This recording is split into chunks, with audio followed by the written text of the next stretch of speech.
ایک نوجوان عورت کی دام محبت میں گرفتار ہوا۔ وہ عورت ایک قافلے کے ساتھ سفر پر روانہ ہوئی۔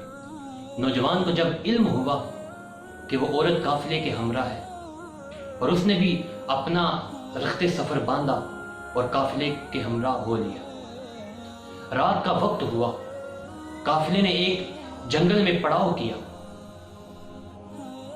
وہ نوجوان عورت کو ڈھونڈتا ہوا وہ اس کے پاس آن پہنچا۔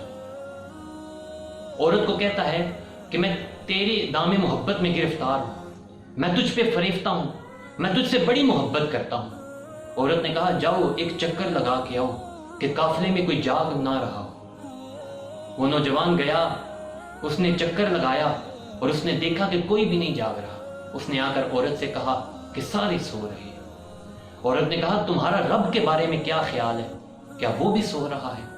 نوجوان نے کہا اللہ تعالیٰ تو نہ کبھی سوتا ہے اور نہ ہی کبھی اسے اونگ آتی ہے۔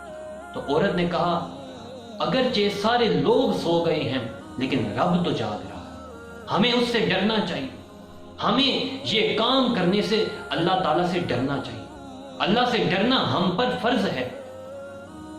جو ہی نوجوان نے عورت کے یہ الفاظ سنے تو اس پر ایک خوف طاری ہوا، اس کا بدن کانپنے لگا۔ جو ہی عورت کے الفاظ سنے خوف الہی سے اس کا بدن کانپنے لگا اور اس نے وہیں سے نادم ہو کر توبہ کی اور قافلے سے جدا ہو کر اپنے گھر کی طرف راہ لی۔ جب وہ نوجوان مر گیا، کسی شخص کی خواب میں آتا ہے۔ شخص نے اس سے پوچھا کہ تمہارا کیا حال ہے؟ وہ نوجوان کہتا ہے ایک گناہ چھوڑا تھا خوف الہی کی بدولت، اللہ تعالیٰ نے اس خوف کی بدولت میرے سارے گناہ معاف فرما دیے۔ وہ ایک گناہ چھوڑا تھا، ایک گناہ کی بدولت اللہ تعالیٰ نے میرے سارے گناہ